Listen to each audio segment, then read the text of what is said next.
김정은 위원장으로 추정되는 북한 고위급 인사가 중국 다롄을 깜짝 방문한 것으로 전해졌습니다.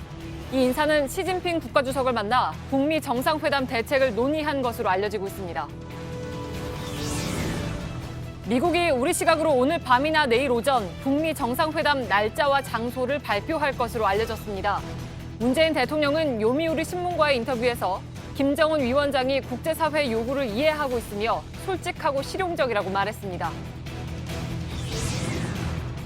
노조에서 탈퇴하면 봉급을 올려주겠다며 회유하는 삼성전자 서비스 하청업체 대표의 육성이 담긴 녹취 파일을 JTBC가 입수했습니다. 해당 노조원이 탈퇴하자 이 대표는 실제 300만 원을 건넨 것으로 검찰에서 조사됐습니다. 5.18 광주 민주화 운동 당시 전남도청에서 안내방송을 맡았다가 체포됐던 김선옥 씨가 38년 만에 당시 수사관으로부터 성폭행당한 사실을 밝혔습니다. 수사관이 대학생들을 내란죄로 모는 게 수사 방향이었다고 말하며 범행을 저질렀다고 했습니다. 단식 중인 자유한국당 김성태 원내대표가 국회 정상화를 위한 합의 시한으로 못 박은 오늘 오후 2시가 이미 지났지만 여야간 접촉은 지금 이 시간에도 이어지고 있습니다. 드루킹 특검과 추경안 등을 동시에 처리하기 위해서 여야 지도부의 논의가 계속되는 가운데 각 당 의원들은 국회에서 대기하며 상황을 주시하고 있습니다. JTBC가 한국갤럽에 의뢰해 실시한 여론조사에서 박원순 서울시장이 56.6%, 안철수 바른미래당 영입위원장이 14.8%의 지지를 얻었습니다. 경남지사에 도전한 김경수 민주당 예비후보는 46.1%, 김태호 한국당 예비후보는 29.1%를 기록했습니다. JTBC가 20대 현역 국회의원의 회계 보고서를 전수조사한 내용을 추가로 보도합니다. 위법 소지가 있는 내역이 많았습니다. 시리아 내전이 8년째 이어지고 있습니다. 이곳은 요르단 아즈락의 난민 캠프인데요. 현재 시리아 난민 4만 명 정도가 살고 있습니다. 오늘 밀착 카메라에서는 국내 방송 중 처음으로 캠프 안에서의 삶을 전해드립니다.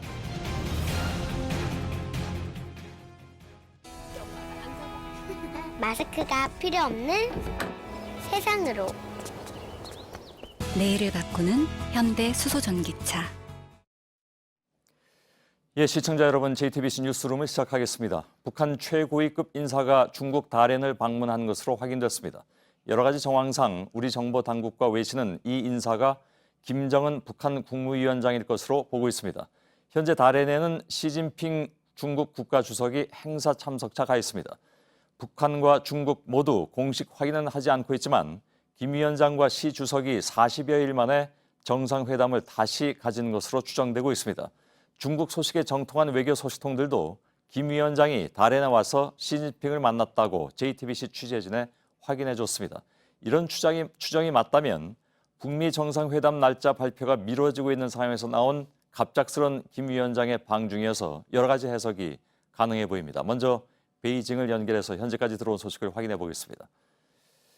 자, 신경진 특파원, 북한 최고위급 인사, 좀 더 구체적으로 말하면 김정은 위원장이 다롄을 방문 중이라는 얘기가 오늘 계속 나왔고 일부 보도는 이미 다롄을 방문하고 떠났다 이런 얘기까지 나오고 있습니다. 어떤 정황으로 그렇게 판단할 수 있는 건가요? 예, 오늘 중국 외교부 브리핑에서 꽝상 대변인은 김 위원장 방중을 확인해달라는 질문에 현재 제공할 소식은 없다면서 북중은 가까운 이웃으로서 양국 간 정상적인 소통과 교류를 유지하고 있다고 대답했습니다. 부정하지 않았다는 게 중요합니다. 지난 3월 김 위원장이 막 베이징을 출발했을 때 열린 브리핑에서도 똑같은 대답을 내놨습니다. 다롄 국제공항의 움직임도 긴박했습니다. 어제부터 오늘 오전까지 부분적으로 이용 제한 조치가 내려졌습니다. 도심 곳곳에서 귀빈용 차량이 목격됐고 영빈관 주변의 검문 검색도 극심했습니다. 이런 상황에서 우리 시각 오늘 오후 1시쯤 다롄 공항에 고려항공 항공기가 착륙하는 장면이 일본 언론에 포착됐습니다. 앞서 도착한 김정은 위원장 전용기로 보이는 항공기도 확인됐습니다. 이 비행기는 오늘 오후 4시 20분쯤 이륙했습니다. 방중 일정을 마치고 평양으로 돌아갔거나 중국의 다른 지역으로 이동했을 가능성이 제기되는 상황입니다. 예, 자, 다롄에는 불과 몇 시간밖에 머물지 않은 그런 상황인데 지난번에도 이런 일이 있었지만 김 위원장의 첫 방중 사실을 평양으로 돌아온 뒤에 알려졌던 그런 전례가 있습니다. 이번에도 역시 귀국 전까지는 추정일 수밖에 없는데 귀국하면 바로 또 이에 대한 소식이 나올 수 있을지는 모르겠습니다. 예, 현재 제공할 소식은 없다는 중국 외교부 대변인의 말을 주목해야 할 것 같습니다.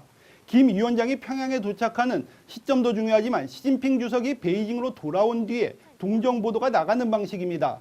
시 주석은 중국의 1호 자국산 항공모함을 참관하기 위해 다롄을 방문한 것으로 알려졌습니다. 홍콩 사우스차이나 모닝포스트는 복수의 소식통을 인용해 김정은 위원장이 방중했다고 전했습니다. 예, 김 위원장이 이렇게 직접 다시 중국으로 급하게 갔다면 뭔가 시급한 현안이 있었다고 봐야 되겠죠.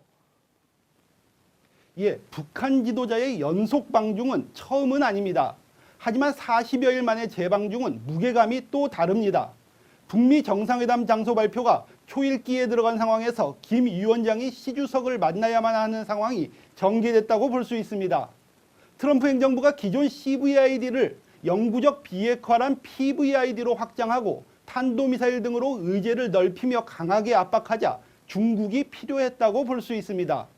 예, 신경진 특파원 지금 얘기 중이긴 합니다만은 방금 들어온 소식을 전해드려야 될 것 같습니다.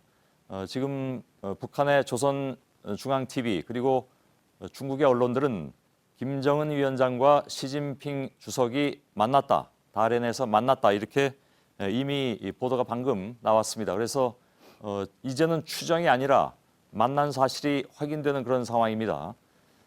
물론 만났다는 전제하에 지금까지 신경진 특파원하고 얘기했습니다만은 질문 한 가지만 더 던지도록 하죠.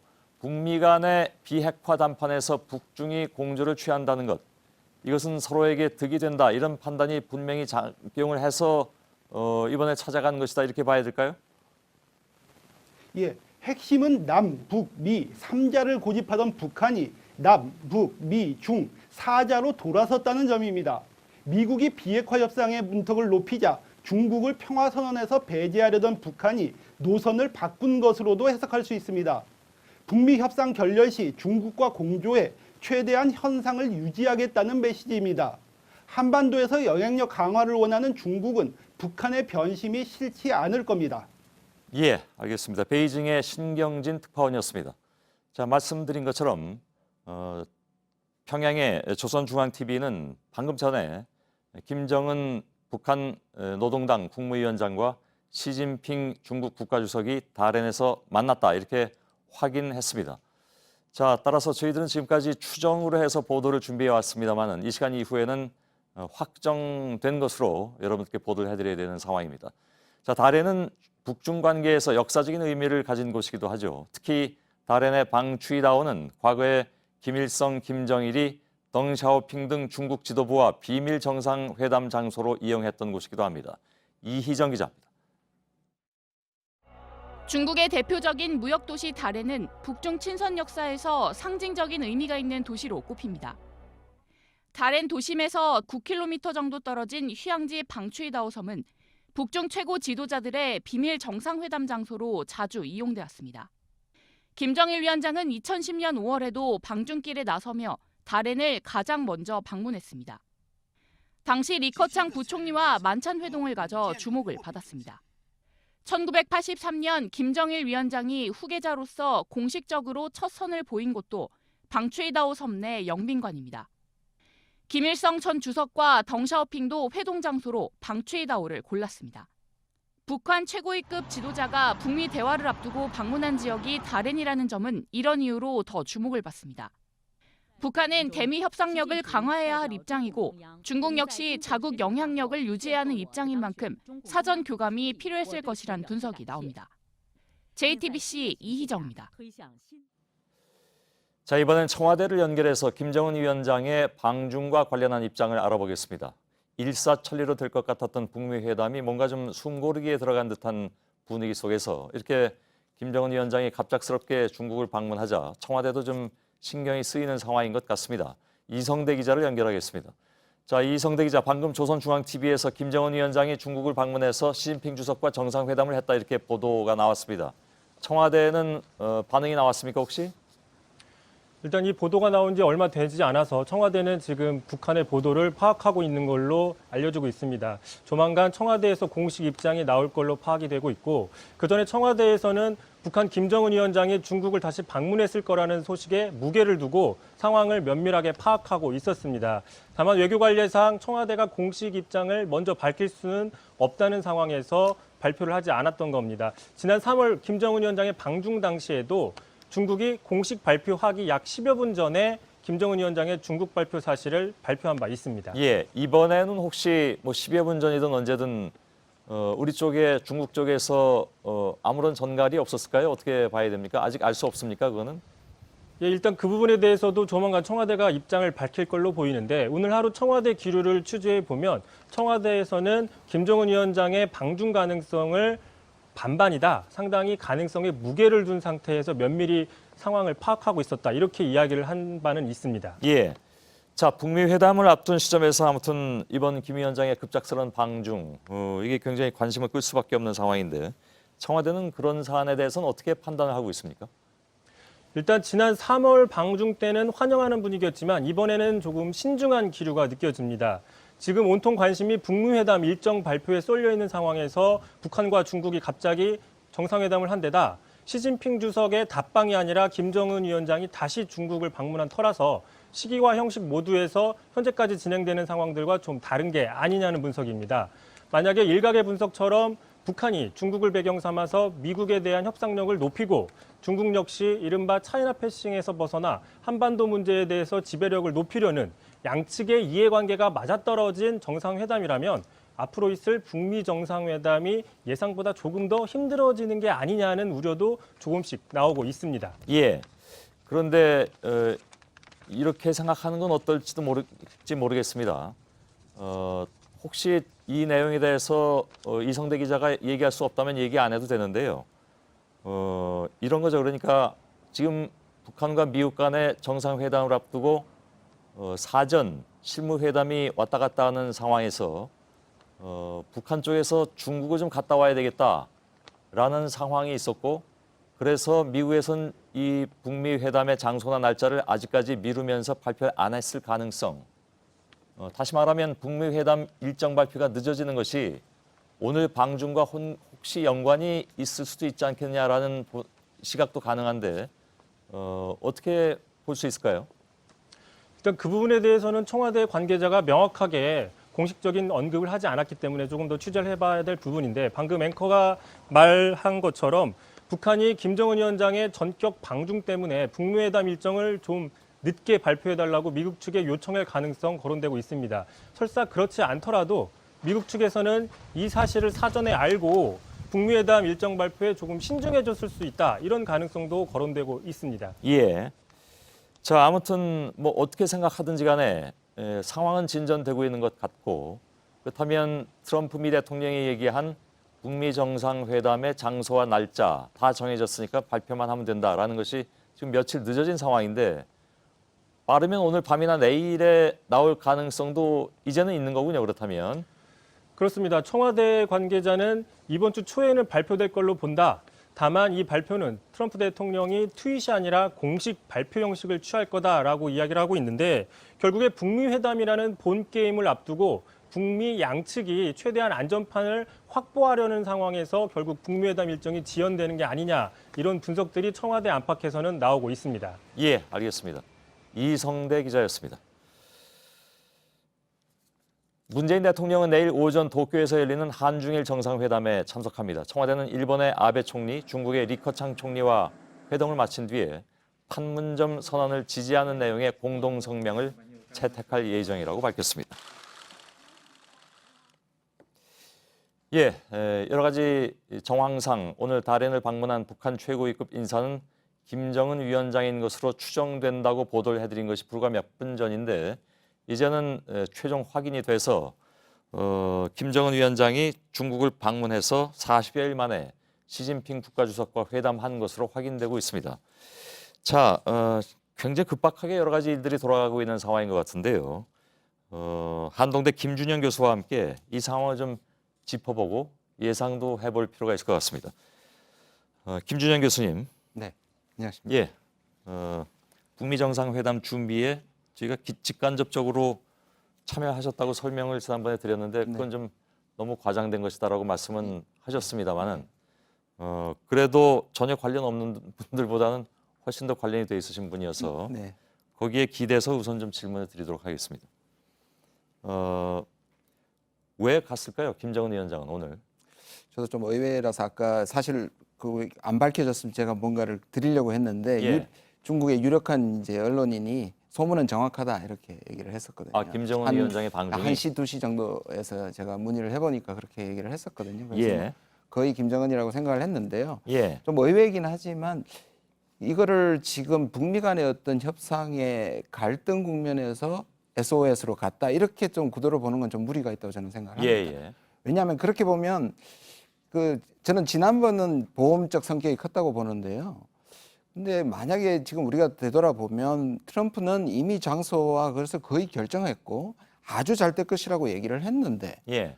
그런데 다시 지금 이게 간다면 이게 상대가 있는 그 게임인데 지금 북한이 살짝 빠졌다는 기분이 들거든요. 예. 저는 그거보다는 지금의 장소와 일시와 지금 뭐 PDIG 뭐 미국의 압력이 높아졌다는 거는 미국 국내에서 일어나는 거라고 저는 생각이 들고요. 예.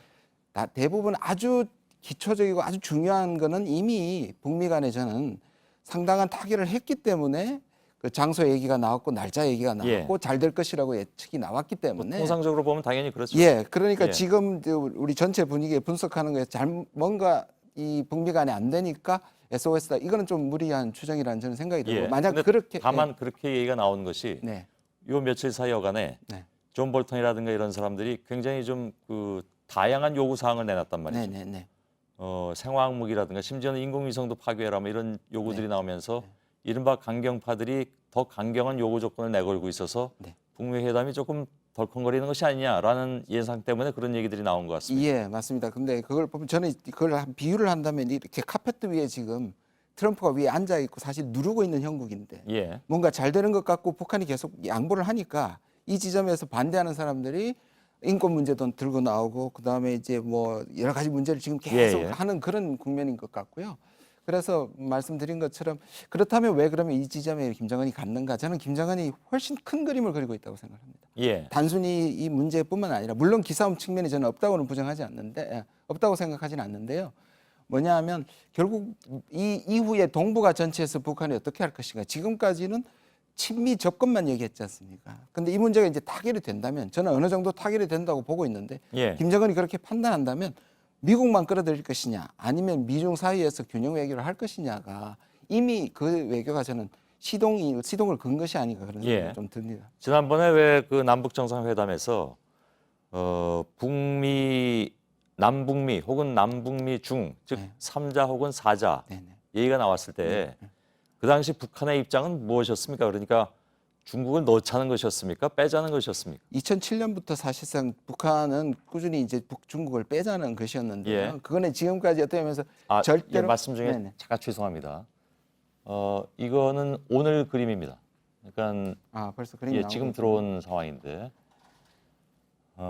다롄에서의 회담 시진핑 중국 국가주석과 김정은 노동당 국무위원 간의 정상회담 그림이 바로 지금 이렇게 들어오고 있습니다. 이 내용은 조선중앙TV에서 방송하고 있는 내용이기도 합니다. 조선중앙TV의 이 보도가 굉장히 좀 긴 시간 할애돼서 보도를 하고 있다고 하는데요. 아마 이 그림이 거기서 나간 그림인 것 같습니다. 이게 불과 이제 몇 시간 전 오늘 오후의 상황이기도 합니다. 오디오는 잡히질 않는 것 같은데요. 지금 화면은 CCTV 화면, 그러니까 중국 CCTV 국영방송의 보도 내용을 전해드리고 있습니다. 그리고 아까 제가 이성대 기자하고 잠깐 얘기하다가 이 질문을 했었는데 시진핑 주석과 김정은 국무위원장의 다롄 회동 사실은 중국 정부가 우리 쪽에 미리 알려왔습니다. 저희들이 확인한 바에 따르면 김 위원장은 어제 다롄에 들어가서 오늘 평양으로 돌아갔다고 중국 정부가 통보를 했는데 그렇다면 1박 2일입니다.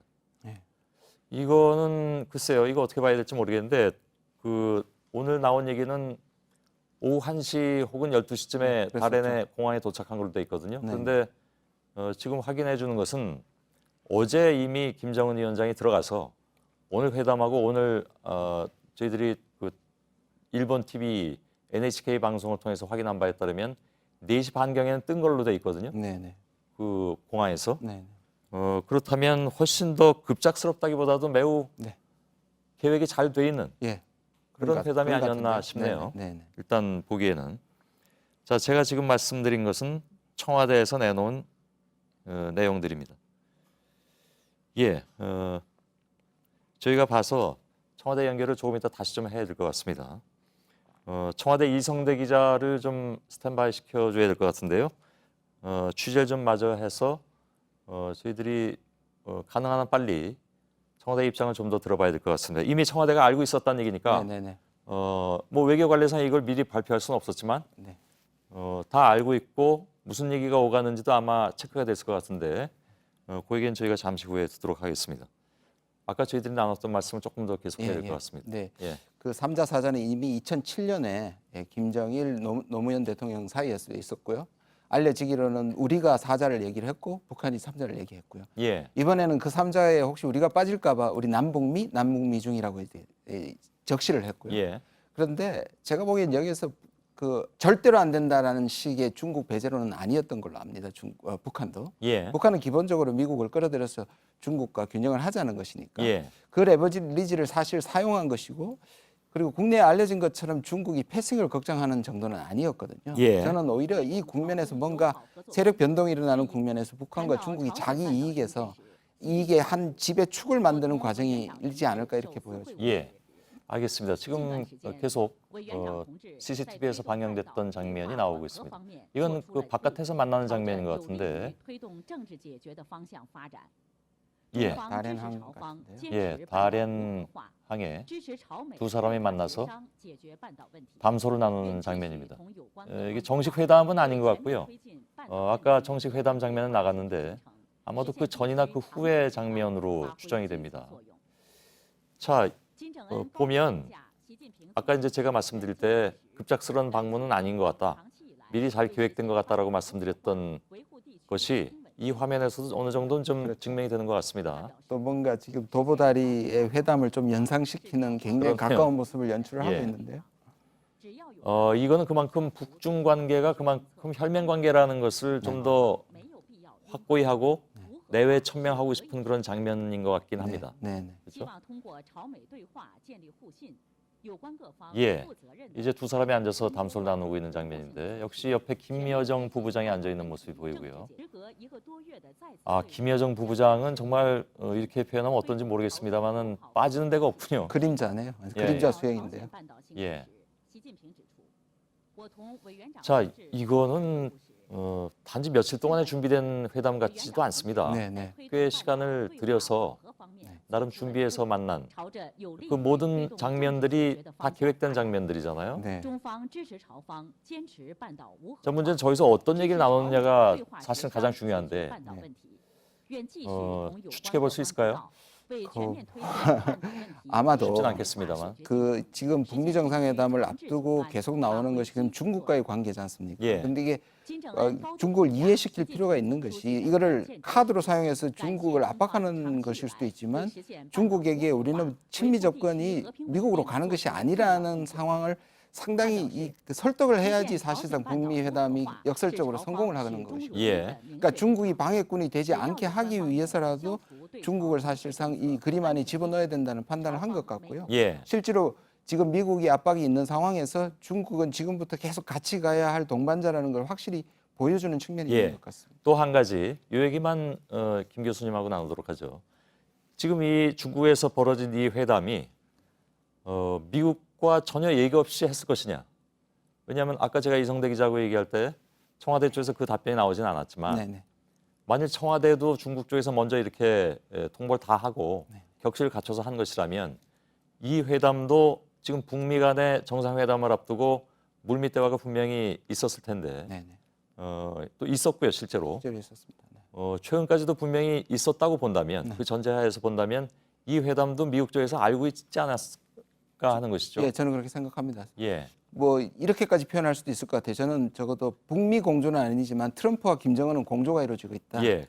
미국 내부의 반대에도 불구하고 실제로 수뇌부끼리는 사실 저는 공조가 이루어진다는 생각을 하고 예. 있거든요. 그런 면에서 알렸을 거라고 생각합니다. 그렇다면 북미 회담의 장소와 일자를 아직까지 밝히지 않고 있는 것은 혹시 이 중국과 네. 북한과 중국 간의 이 두 번째 정상회담과 관련이 있는 것은 아닌가 하는. 저는 관련이 있다고 보고요. 예. 아마 그렇게 이 문제가 이제 지나가고 나면 곧바로 아마 발표를 할 가능성이 매우 높아졌다고 생각을 합니다. 저도. 예. 자, 저희들이 준비하고 있는 화면은 조선중앙TV의 보도 내용인데 잠깐 보여드리겠습니다.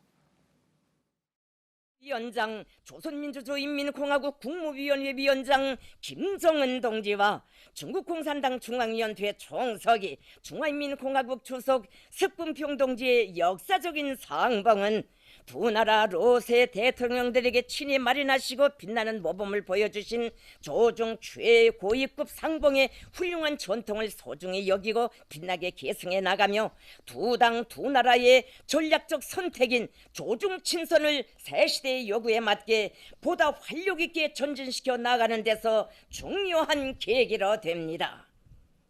조선노동당 위원장, 조선민주주의인민공화국 국무위원회 위원장 김정은 동지와 중국 공산당 중앙위원회 총서기 중화인민공화국 주석 석분평 동지의 역사적인 상봉은 두 나라 로세대 용도자들께서 친히 마련하시고 빛나는 모범을 보여주신 예. 조중 최고위급 상봉의 훌륭한 전통을 소중히 자, 여기고 저희가 좀 듣고 있습니다만 조선중앙TV 보도 내용이 뭐 회담 내용을 세세히 전할 것 같진 않고 회담이 사실이 있었다라는 것만 조금 좀 뭐랄까요 장황하게 보도하고 있는 것 같습니다. 이 장면은 회담 장면입니다.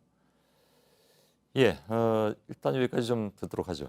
그런데 여태까지 김준영 교수와 제가 나눈 얘기들이 사실은 김정은의 방중 사실만 확인된 것이지 거기서 어떻게 얘기가 나왔고 맞습니다. 또한 이것이 북미 간에 혹은 남북 간에 어떤 사전 교감이나 이런 것들이 있었는지는 추정이죠.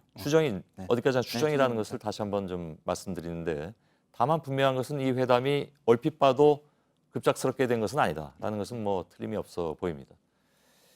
예, 뉴스 중에 급박하게 들어온 소식이 있어서 이렇게 좀 다 전해드렸는데요. 저희들이 준비하고 있는 것은 청와대를 다시 연결할 것을 준비하고 있고 베이징도 준비를 하고 있습니다. 베이징의 신경진 특파원도 지금 상황이 많이 바뀌고 있기 때문에 다시 좀 취재를 해서 연결을 좀 해서 보다 정확한 내용을 여러분들께 보도를 해드리도록 하겠습니다. 자, 아직 준비는 안 되고 있다고 하는데요. 잠깐만 좀 시청자 여러분께서 기다려주시면 저희들이 다른 뉴스부터 전해드리고 이 관련 내용을 보다 상세하게 전해드리도록 하겠습니다. 김 교수님 고맙습니다. 오늘. 예. 청와대는 정부 출범 이후 차관급 이상 공직 후보자 254명 중 인사검증의 한계로 낙마한 사례는 6건이라고 분석했습니다. 과거 사생활 문제, 음주운전, 연구윤리 위반 사건 연루, 비상장 주식 내부 정보 거래 의혹, 종교관 역사관 논란, 정치 후원금 위법 사용 등입니다. 청와대는 검증을 강화하기 위해 후보자가 답하는 형식의 사전 질문서의 질문 항목을 보완하기로 했습니다. 미투와 관련해 문제될 만한 발언이나 행동이 있는지, 비상장 주식의 구체적 매입 경위는 어떻게 되는지 등을 기술하도록 하고 정치 후원금 사용과 부당 지원 해외 출장 등과 관련된 문항도 추가됩니다. 또 후보자가 허위로 답변하거나 관련 사실을 숨기면 향후 공직 임용에 배제될 수 있다는 내용도 알리기로 했습니다. 병역, 세금, 부동산 등 공적 자료 확인과 관련해서도 관계기관과 소통을 더 활성화하겠다고도 밝혔습니다. 다만 과거 정부와 같은 뒷조사 형태의 국정원 정보를 사용하지 않는 만큼 정보의 한계가 있을 수 있다는 점은 덧붙였습니다. 조국 민정수석은 인사검증에 대한 비판을 겸허히 받아들이고 검증 업무에 더욱 철저히 임하겠다고 밝혔습니다. JTBC 정재윤입니다. 예, 문재인 정부의 1년을 상징하는 것으로 이른바 촛불 정신을 살린다는 취지에서 나온 국민청원 창구가 있습니다. 지난 1년 동안 국민들의 갖가지 민원과 건의가 청와대 게시판에 쏟아졌죠. 국민청원만 들여다봐도 대한민국의 지난 1년을 알 수 있다는 말이 나올 정도입니다. 고석승 기자의 이 보도를 보시고 저희들은 바로 베이징을 연결하겠습니다. 어떤 의견이든 국민들이 의견을 표출할 곳이 필요합니다. 그리고 당장 해결할 수 없는 청원이라도 장기적으로 법 제도를 개선할 때 참고가 될 것입니다. 청와대 국민청원은 지난해 8월 19일 처음 문을 열었습니다. 국민이 의견을 표출할 곳이 필요하다는 문 대통령의 언급대로 개설 이후 최근까지 18만 건이 넘는 청원이 올라왔습니다. 이 중 청와대가 의무답변 기준으로 정한 20만 명 이상의 동의를 얻은 청원은 모두 33건입니다. 분야별로 살펴보면 법률과 범죄 관련 청원이 14건으로 가장 많았고 문화, 체육, 그리고 언론 분야가 5건, 정치와 경제, 행정 관련 청원이 각각 3건입니다. 유전자 변형 농산물 완전 표시제, 미세먼지 대책 등 실생활 관련 청원도 20만 명 이상의 동의를 받았습니다. 법률과 범죄 관련 청원은 특히 성평등제도 보완과 성범죄 처벌 관련 요구가 많았습니다. 최근까지 이어지고 있는 미투 운동 등의 영향이 컸던 것으로 보입니다. 가장 많은 공감을 얻은 것도 조두순 출소 반대 청원으로 모두 61만 5천여 명의 동의를 받았습니다. 조두순을 무기징역으로 해달라는 재심 청구는 불가능합니다. 참으로 안타까운 상황인 거죠. 치킨 배달점의 배달비를 폐지해달라는 요청과 해체한 아이돌 그룹의 재결합을 요구하는 청원 등 엉뚱한 청원도 눈에 띄었습니다. 여론몰이 조장에 대한 우려도 있지만 국민청원은 새로운 소통 창구라는 긍정적 평가도 나오고 있습니다. JTBC 고석승입니다. 예, 말씀드린 대로 북중 정상회담 관련해서 저희들이 베이징을 다시 연결하겠습니다. 조금 전에 중국 CCTV 메인 뉴스에서 김정은 북한 국무위원장의 방중 소식을 공식 확인했습니다. 북미 정상회담 개최지와 개최 날짜 발표가 임박한 상황에서 북중 공조 카드가 새롭게 부상하고 있습니다. 베이징 연결합니다. 신경진 특파원. 자, 저희들이 만났다는 사실은 다 확인을 했는데 중요한 건 내용 아니겠습니까? 혹시 두 사람의 회담 내용이 전해진 게 있습니까? 예, CCTV 메인 뉴스가 첫 뉴스로 10여 분에 걸쳐 보도했습니다. 김정은 위원장과 시진핑 주석이 따렌시 영빈관에서 회담하는 모습과 어젯밤 열린 것으로 보이는 만찬, 방추이다오가 보이는 영빈관 해변가를 산책하는 모습 등이 보였습니다. CCTV는 양국 정상이 이틀간 화기애애한 분위기 속에서 양국 현안에 대해 심도 깊은 논의를 했다고 보도했습니다. 김 위원장은 한반도 비핵화 실현은 북한의 명확한 입장이라고 강조하면서 유관 측이 대북 적대 정책을 없애면 핵 보유가 필요 없다고 강조했습니다. 회담 배석자로는 중국 측에서는 왕우닝 상무위원과 띵쇠샹 양제츠 정치국 위원, 왕이 국무위원과 숭타오 중련부장이 참석했고 북한은 이수용 국제부장, 김영철 통전부장, 이용호 외무상과 김여정 부부장이 함께했습니다. 예. 자, 다시 질문하겠습니다. 언제 만났고 누가 만났다는 것은 지금 다 이제 신경진 특파원이 얘기를 했는데 혹시 CCTV에서 두 사람의 회담 내용에 대해서 소개를 한다든가 뭐 그런 혹은 두 사람이 회담을 한 다음에 왜 입장을 발표한다든가 하는 게 있지 않습니까? 뭐 공동 성명이든 뭐든 그런 게 전혀 없었습니까? 보도 내용에는? 예, 공동 성명이나 입장 발표는 따로 없었습니다. 북중 간의 북중과의 전통적으로 회담 이후에 기자회견을 갖지는 않습니다. 예. 그러면 CCTV에서는 회담 내용도 물론 보도를 안 했겠군요. 회담 내용의 구체적인 내용은 하지 않고 보통 얘기하는 일반적으로 하는 얘기를 다시 반복하는데 그쳤습니다. 예, 알겠습니다. 북미 정상회담을 앞두고 이루어진 이 두 사람의 만남, 물론 서로의 필요에 의해서 이루어졌을 텐데 어찌 보면 이제 게임의 상대라고 할 수 있는 미국에 대한 메시지도 있을 것 같은데 그런 얘기도 전혀 안 나왔습니까? 예, 북미 정상회담 장소 발표가 초읽기에 들어간 상황에서 김 위원장이 시 주석을 만나야만 하는 상황이 전개됐다고 볼 수 있습니다. 예. 트럼프 행정부가 기존 CVID를 영구적 비핵화란 PVID로 확장하고 탄도미사일 등으로 의제를 넓히며 강하게 압박하자 중국이 주목할 점은 남북미 3자를 고집하던 북한이 남북미 중 4자로 돌아섰다는 점입니다. 미국이 비핵화 문턱을 높이자 북한은 배제했던 중국을 또다시 찾아 미국에 맞불을 놓은 형태입니다. 한반도에서 영향력 강화를 원하는 중국은 북한의 변심이 싫지 않았을 겁니다. 대북 제재의 칼자루를 쥐고 있는 중국으로서는 미국과 북한 모두에게 레버리지를 갖게 된 것으로 볼 수 있습니다. 예, 알겠습니다. 신경진 특파원이었습니다. 자, 청와대를 바로 연결할 텐데 그 전에 방금 들어온 소식은 한국 시간으로 오늘 저녁 9시 30분에 그러니까 1시간 남았습니다. 트럼프 미 대통령이 시진핑과 통화를 예고했습니다. 그러니까 역시 평소 하던 대로 트윗으로 이렇게 전했는데 9시 30분에 한국 시간 오늘 저녁 9시 30분에 시진핑과 통화한다. 거기서는 북한 관련 이슈를 얘기할 것이다. 이렇게 트럼프가 밝히고 있습니다. 뉴스를 트럼프가 전해주는 그런 상황이 돼버리고 말았는데요. 어찌됐든 상황은 그렇게 돌아가고 있습니다. 아마 오늘 김정은 위원장과 회담 가진 내용을 시진핑 주석은 트럼프하고 얘기하면서 의견을 나눌 것 같습니다. 뭐 거의 틀림없이 그렇게 되겠죠. 청와대 연결하겠습니다. 이희정 기자가 지금 전화로 연결돼 있습니다. 자, 이희정 기자. 이희정 기자? 네. 예. 자, 조선중앙TV 보도 내용에서 좀 더 나온 게 있습니까? 일단 그걸 좀 알려주시죠. 네, 김정은 위원장이 중국 다롄에서 시진핑 주석과 회동했다고 조선중앙TV가 보도했습니다. 조선중앙TV는 오후 8시부터 보도를 통해 김 위원장이 어제 오전 평양을 출발해 다롄 국제비행장에 12시에 도착했다고 밝혔는데요. 공항 현지에는 왕호닝 상무위원 등 중국 인사가 마중 올라왔고 북한에서는 이용호 외무상, 김여정 부부장, 김영철 통일전서부장 등이 이동을 했다고 이야기했습니다. 이후 두 정상은 따뜻하고 감격적인 상봉을 했고 이어지는 회담에는 이수영, 이용호 외무상이 배석했다고 말했습니다. 또 회담에 이어선 두 정상이 연회도 진행했다고 전했습니다. 예, 못 봐도 이제 관심이 가는 것은 회담 내용인데 그 내용은 조선중앙TV에도 보도가 안 됐습니까? 저쪽 그 CCTV에서는 자세한 내용이 보도가 안 됐다고 아까 신경진 특파원이 그러던데. 네, 조선중앙TV에서는 조금 구체적인 내용이 나왔는데요.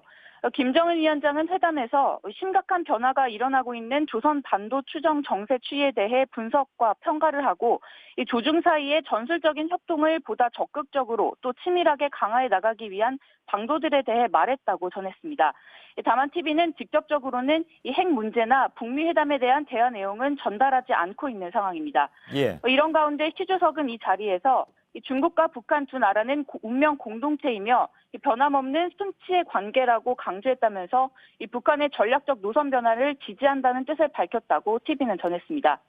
이건 김 위원장이 핵과 경제 병진 노선에서 벗어나 이 미국과 비핵화 대화를 시작하고 또 경제 우선 정책으로 전환한 걸 지지한다는 뜻으로 풀이됩니다.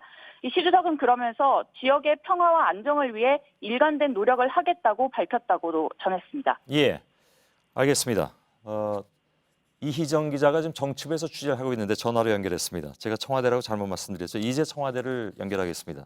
아무래도 이 관련 소식은 트럼프 미 대통령이 시진핑 주석과 우리 시간으로 9시 반에 통화를 하게 되면 그 이후에 좀 더 나올 수 있지 않을까. 일단은 그렇게 좀 기대를 해보겠습니다. 트럼프 미 대통령이 또 본인의 트윗으로 이 얘기를 전할 수도 있는 거니까요. 뉴스가 그때까지 끝날 것 같은데 그 뒤라도 저희들이 소식을 좀 받아서 중요한 내용이면 속보로라도 전해드리도록 하겠습니다. 자, 청와대를 연결하겠습니다. 청와대 이성대 기자. 아까 이성대 기자하고 통화할 때까지만 해도 청와대는 일단 뭐 이렇게 표현해도 될까요? 모르쇠 전략이었습니다. 그건 뭐 당연히 외교관리상 그러는 것이니까 지난번에도 그랬고요. 이번에도 이미 통보를 받았다면서요? 네, 그렇습니다. 북중이 만났다는 보도가 나온 뒤에 곧바로 8시 12분입니다. 정확히는. 김의겸 청와대 대변인이 입장을 발표했습니다. 시진핑 주석과 김정은 국무위원장이 만났다는 소식을 중국 정부로부터 미리 들었다라고 공식적으로 밝혔습니다. 특히 두 사람이 어제부터 오늘까지 1박 2일 만났다라는 사실도 같이 공개를 했습니다. 예, 그 얘기를 저희들이 아까 청와대에서 확인하면서 동시에 전해드렸는데 굉장히 좀 뭐랄까요, 좀 놀랐습니다. 왜냐하면 오늘 보도로는 낮 12시인가 1시 정도에 다롄 공항에 비행기가 내려서 4시 20분경에 떠났다. 그래서 불과 몇 시간만 머문 것이 아니냐라고 얘기를 했었는데 청와대에서 확인하기로는 이미 1박 2일 동안, 어제 가서 1박 2일 동안 했다는 것인데 같은 질문을 이성대 기자한테 던질 수밖에 없네요. 회담 내용은 뭐 잘 안 나왔죠? 자세히는 안 나왔죠? 혹시 청와대에서 조금이라도 좀 알려준 게 있습니까? 일단 청와대에서는 북중이 정상회담을 했다는 사실만 중국으로부터 통보를 받았다라고만 밝히고 있습니다. 그 정상회담 내용에 대해서는 아직 확인할 수 없다라는 입장입니다. 다만 제가 보도하기 직전에 청와대 고위 관계자와 통화를 해봤더니 이 관계자는 북미 정상회담이라는 역사적이고 어쩌면 한반도의 운명을 가를 수 있는 정상회담을 앞두고 여러 가지 문제를 협의하고 특히 우방국들 간의 긴밀한 협의라는 게 아마 북한과 중국도 필요할 것이다라고 설명을 했습니다. 한국과 미국이 오는 22일 정상회담을 하는 것과 같은 이치라는 설명인 겁니다. 특히 중국 역시 최근에 차이나 패싱이라는 이야기가 나오고 뭔가 소외감을 느끼고 있다는 불만들이 나오면서 북한 측에서 중국과 조금 더 긴밀하게 소통할 필요성을 느낀 게 아니냐라고 이 고위 관계자는 분석을 했습니다. 일단 신중한 입장을 견진하고 있지만 북미 정상회담, 조만간 발표될 북미 정상회담에 큰 어떤 부작용을 주진 않을 거다 이렇게 보고 있습니다. 예. 뭐 추정은 많은 사람들이 전문가들마다 조금씩 다르고 또 청와대 고위 관계자의 말과 바깥 학자들의 얘기도 좀 다르고 청와대 고위 관계자의 말이 조금 더 정확할 수는 있겠죠. 그러니까 그 내부에 들어가 있으니까요.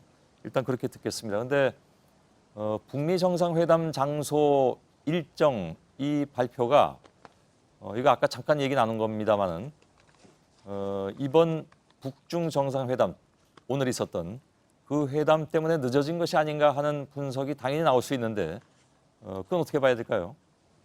일단 그 부분에 대해서도 제가 고위 관계자에게 물어봤더니 일단 명확하게 북한이 김정은 위원장의 전격적인 방중 때문에 미국 측에 북미 회담 일정을 늦춰달라고 요청했다거나 또는 미국이 이 사실을 사전에 알고 발표에 신중해졌다라고 정확하게 또는 공식적으로 이야기는 할 수는 없다라고 밝혔습니다. 다만 여러 가지 북미 회담을 준비하는 과정이 어떤 실무적인 과정이라고 판단을 했고 앞서 전해드린 것처럼 청와대는 그럼에도 불구하고 이번 주 안에 조만간 북미 회담 일정이 발표될 거라고 이야기를 했습니다. 특히 내일 문재인 대통령이 일본에 가서 한중일 정상회의를 하는데 리커창 중국 총리와도 한중 정상회담을 하게 됩니다. 이 자리에서 김정은 위원장의 방중 관련된 설명을 중국 측으로부터 들을 수 있을 걸로 기대하고 있습니다. 예, 잠깐만요. 이성대 기자. 여기서 일단 마칠 텐데 한 가지만 좀 잘 지켜봐 주길 바랍니다. 뭐냐면 9시 반에 트럼프 미 대통령과 또 시진핑 중국 국가주석이 전화 통화를 하기로 했다는데 혹시 그 전에 북미 정상회담의 일정이 발표될 가능성도 있다는 것이 전문가들의 생각이기 때문에 그 문제를 조금 주의 깊게 청와대 쪽에서 취재하면서 봐주길 바랍니다. 이성대 기자 수고했습니다.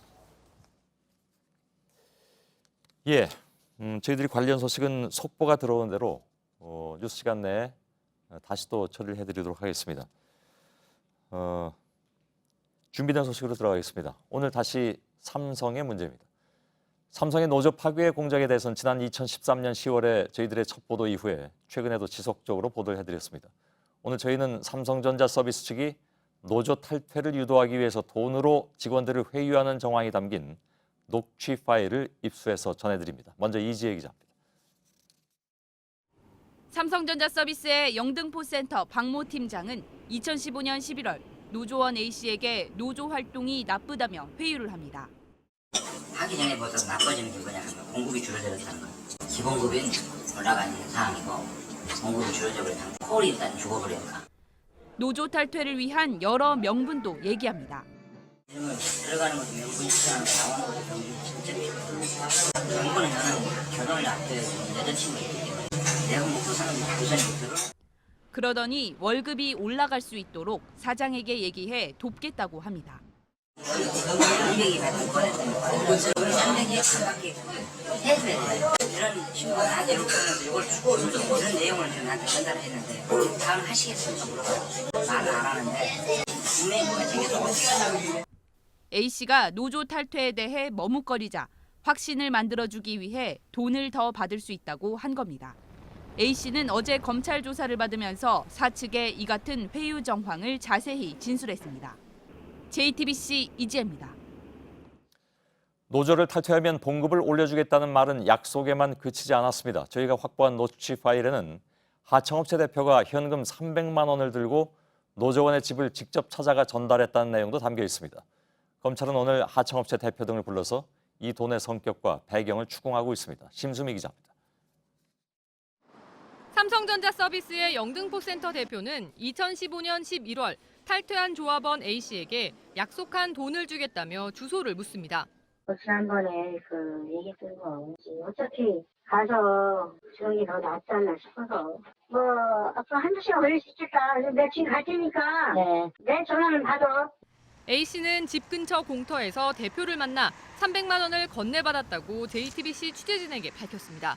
수표 10장하고 5만 원권 40장이 들어있었어요. 이거는 가불 영수증이다. 형식상 쓰는 거다. 그래서 그걸 작성해달라. 그래서 그거 작성하고 그런데 열흘도 되지 않아 A씨가 마음을 바꿔 돈을 돌려주고 노조에 다시 가입하겠다고 합니다. 다시 그거 취소해야 될 것 같아요. 제가 빌린 돈은 아니 받은 돈은 제 어머니한테 얘기해서 금요일 정도로 해서 드릴게요. 대표는 노조 재가입에 대해서는 끝내 받아들이지 않습니다. 그거 안 되지, 그거 말이 되냐. 그래도 그거는 살려고. 아니 벌써 그거 처리하기로 얘기했다니까요. 얘기했어도 처리 못한다. 딱 한마디 얘기해. 되잖아. 검찰은 오늘 해당 대표를 불러 노조원 회유를 위해 300만 원을 준 경위를 조사했습니다. 또 이 같은 노조 와해 공작의 핵심 실무자였던 삼성전자 소속 노무사 박모 씨도 불러 조사하고 있습니다. JTBC 심수희입니다. 네, 5.18 광주 민주화 운동 당시 전남도청에서 안내방송을 맡았던 김선옥 씨가 당시 수사관에게 성폭행을 당했다고 밝혔습니다. 38년 동안 묻고 잊으려 했던 일이었습니다. 어렵게 꺼냈지만 여전히 괴로운 기억입니다. 조민진 기자입니다. 김선옥 씨는 5.18 당시 전남대학교 음악교육과 4학년이었습니다. 책을 사러 나갔다가 학생수습대책위원회를 맡아 도청에 들어갔습니다. 여기서 안내방송 등을 맡았던 김 씨는 계엄군에 진압 후 체포돼 옛 광주 상무대로 연행됐습니다. 폭도들이 반란을 일으켜서 우리한테 대항을 했기 때문에 네가 했던 행동은 내란죄에 해당돼. 그리고 악몽 같은 일을 당했습니다. 나를 그 전날 석방하기 전날 데리고 여관에 가가지고 나를 덮쳤을 때 이 가슴에 항상 이렇게 돌덩이처럼 그게 누르고 있었는데 계엄사령부 합동수사본부 수사관에게 성폭행을 당한 겁니다. 사과는 없었고 잊으라고 말한 게 전부였습니다. 살아가면서 잊어라. 여기서 일어났던 모든 일을 잊어야 네가 살 수 있을 거다. 38년 동안 묻어왔던 기억을 꺼내는 건 쉽지 않았습니다. 아마 나처럼 얘기를 못한 사람도 있을 거야 아마. 지금 이 말을 꺼냄으로써 막 가슴이 후련해요. 김 씨는 서지영 검사의 미투 운동에 용기를 얻었다고 말했습니다. 국가 권력 앞에서 힘없이 당할 수밖에 없었던 일은 자신의 잘못이 아니기 때문에 더 이상 부끄럽지 않다고 털어놨습니다. JTBC 조민진입니다. 네, 대한항공 조양호 회장 일가의 갑질 논란 관련 소식입니다. 직원들은 공항이나 해외 지점에 조 회장 일가가 나타나면 몸을 숨기는 게 일이었다고 했습니다. 직원들이 쓸데없이 많이 모여 있다면서 화내는 일이 잦았기 때문이라고 합니다. 급한 마음에 사무실 옷장에 숨기도 했다고 말했습니다. 박영우 기자입니다. 조양호 회장 일가는 대한항공 직원들이 공항에 쓸데없이 많이 모여 있다면서 화를 냈다고 합니다. 출발하기 얼마 안 돼서 시간 맞춰서 오잖아요. 손님이 많이 없으니까. 근데 그 시간에 직원들이 이제 빈둥대는 것처럼 보이는 거예요. 아이를 데리고 온 승객들을 돕기 위해 꼭 필요한 인원들이 나와 있었는데도 지점장을 몹시 꾸짖었다는 겁니다. 직원들은 그 뒤부터는 구석에 숨어 있다가 조 회장 일가가 먼저 내리고 나면 게이트로 나와서 승객들을 도왔습니다. 탑승구나 출국 수속장도 예외는 아니었습니다. 심지어 사무실에서조차 조 회장 일가에 눈에 띄지 말아야 했다고 말합니다. 5년 전 조현민 당시 대한항공 상무가 갑자기 해외 공항 사무실로 들이닥치자 급하게 사무실 옷장으로 몸을 피한 직원도 있다고 했습니다. 도착하는 시간에 맞춰서 오피스에 들어가 있거나 학습다고 하니까 뭐 옷장으로 숨은 애들도 있고 뭐. 외국 국적의 직원들도 매니저 지시에 따라 영문도 모른 채 옷장 속에 몸을 숨겼는데 나중에야 이유를 듣고 어이없어 했다고 전했습니다. JTBC 박영호입니다. 네, 어제 경기도 양주의 주택가에서 LP가스가 폭발해 2명이 숨졌는데 오늘 현장 감식에서 가스관이 절단돼 있었던 걸로 확인됐습니다. 단순한 가스 누출이 아니라 누군가 고의로 가스관을 잘랐을 수 있다는 겁니다. 경찰은 절단된 가스관을 국과수로 보냈습니다. 김민관 기자입니다. 집안의 철근은 엿가락처럼 휘어졌고 콘크리트 벽돌은 무너져 내렸습니다. 주택은 완전히 무너져 기둥도 남지 않았습니다. 바로 앞 다른 주택 2채는 지붕이 뜯겨나가고 유리창이 깨졌습니다. 경찰과 소방당국은 경기도 양주시 주택가에 LP가스 폭발 현장을 찾아 현장 감식을 벌였습니다. 잔해를 수색하던 중 나온 건 절단된 가스관이었습니다. 경찰 관계자는 잘린 가스관에서 흘러나온 가스가 실내에 쌓였고 알 수 없는 원인으로 불이 붙어 폭발이 일어났다고 분석했습니다. 국과수는 누군가 가스관을 고의로 절단한 것인지 아니면 다른 이유로 잘린 것인지 조사에 나섰습니다. 경찰은 왜 이렇게 폭발 피해가 컸는지도 수사하고 있습니다. 사고 당시 주택 전체가 한 번에 터져나가고 100m 떨어진 차량 유리창까지 지붕 파편이 날아왔습니다. 경찰은 LP 가스통 무게가 20kg이었고 TNT 화약 6kg에 맞먹는 폭발력을 지녔다는 점에 주목하고 있습니다. JTBC 김민관입니다. 집단 폭행 사건이 또 발생했습니다. 오늘 새벽 경기도 안산에서입니다. 20대 남녀 여러 명이 편의점 아르바이트생을 폭행해서 전치 3주의 부상을 입혔습니다. 기분 나쁘게 쳐다봤다는 이유였습니다. 서준석 기자입니다. 청소를 하다 밖으로 나간 편의점 직원이 갑자기 여러 명에게 둘러싸입니다. 폭행이 시작되더니 직원은 상반신이 반쯤 벗겨진 채로 이리저리 끌려다니며 몸을 제대로 가누지 못합니다. 오늘 새벽 2시 반쯤 편의점 아르바이트를 하던 도모 씨가 술에 취한 20대 여러 명에게 둘러싸여 집단 폭행을 당했습니다. 술에 취한 가해자들 때문에 편의점 앞이 혹시라도 더러워질까 도 씨가 지켜보자 시비가 붙은 겁니다. 도로 한복판에서 폭행을 당하던 피해자는 편의점 안 창고로 몸을 피했습니다. 하지만 이 편의점 안에서도 위협과 욕설은 계속됐습니다. 피해자가 숨어있던 창고 문을 거칠게 두드리고 가게 안에 진열된 물건을 넘어뜨리고 웃기도 합니다. 미간 부분은 정확히 주먹으로 때려서 안경도 부러지고 주먹만 한두 대씩 교체하면 주로 얼굴을 많이 때렸어요. 도 씨는 전치 3주 진단을 받고 치료 중입니다. 경찰은 주변 CCTV 영상을 토대로 가해자들의 신원 파악에 나섰습니다. JTBC 서준석입니다.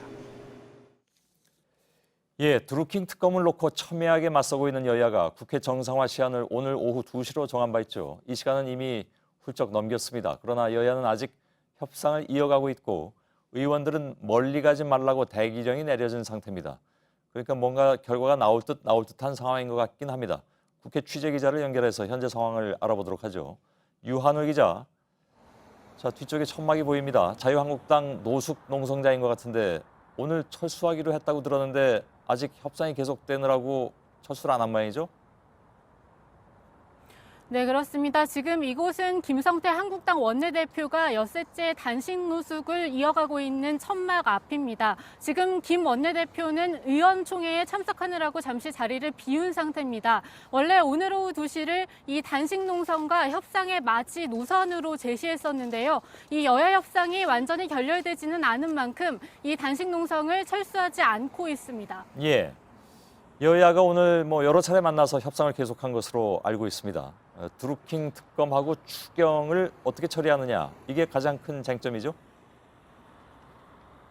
네, 그렇습니다. 여야의 말을 좀 종합해보면 우선 특검과 추경을 동시에 처리하는 데는 어느 정도 의견이 모인 것으로 보입니다. 하지만 이 처리 시기가 문제입니다. 원래 이 여야 원내수석 부대표들 간에 21일로 의견이 모이는 듯 했습니다. 하지만 한국당이 더 나아가서 의원직 사퇴 문제와 같이 이 함께 14일 전에 처리하자고 주장하고 있습니다.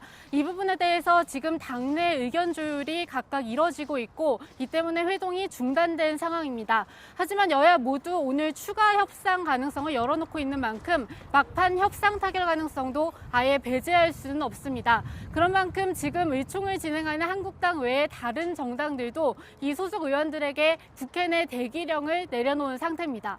예, 알겠습니다. 유한울 기자가 현장에서 전해드렸습니다. JTBC하고 한국갤럽은 함께 여론조사를 하고 있죠.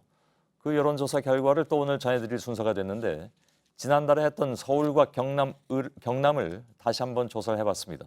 서울과 경남 모두 민주당의 박원순, 김경수 후보가 1위로 나타났고 지난달 조사보다 2위와의 격차가 더 벌어졌습니다. 안지연 기자입니다.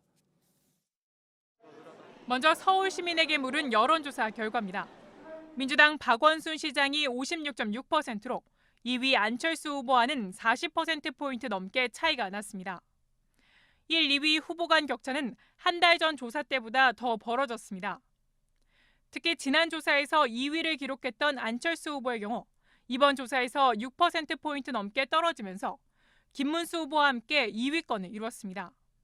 같은 기간 박원순 시장이 직무 수행을 잘했다는 평가는 7%포인트 오른 69.2%를 기록했습니다.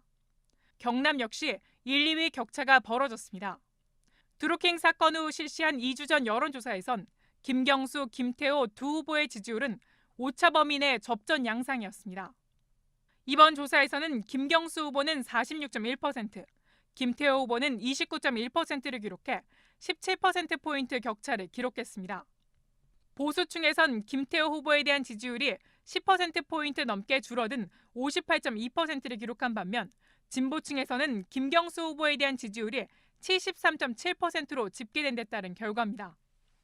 하지만 여전히 지지 후보를 변동하겠다는 응답은 지난 조사 때와 비슷한 30%대를 유지해 변화 가능성은 남아 있습니다.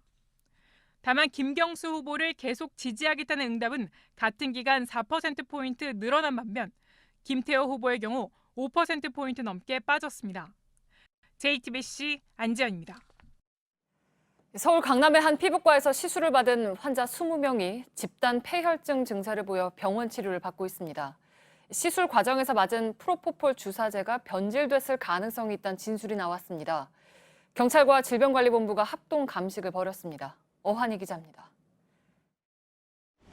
박스를 든 합동 감식반이 폴리스 라인을 넘어 2층으로 올라갑니다. 6시간쯤 지나 마스크를 쓴 병원 관계자들이 나옵니다. 이들은 다시 참고인 조사를 받기 위해 경찰에 출석했습니다. 서울 강남구 신사동에 위치한 이 병원에서 어제 21명이 피부 리프팅 레이저, 홍조 치료 등을 받았습니다. 이 중 20명이 폐혈증 증세를 보여 서울 시내 6개 대학병원에서 치료를 받고 있습니다. 대부분 20대 중반에서 30대 초반으로 여성이 19명, 남성 환자가 1명이었습니다. 이들은 모두 시술 전 전신 마취제인 프로포폴 주사를 맞았습니다. 오래 놔두면은 세균 증식할 수 있어 위험할 수 있죠. 시시태 영향이 있는데 그런 것들을 이제 나눠서 썼을 가능성은 있는데. 실제 피부과 관계자들도 프로포폴 변질이 의심된다고 진술한 것으로 알려졌습니다. 폐혈증은 병원성 세균이 피를 타고 몸에 퍼져 전신에 심각한 염증 반응이 나타나는 증상입니다.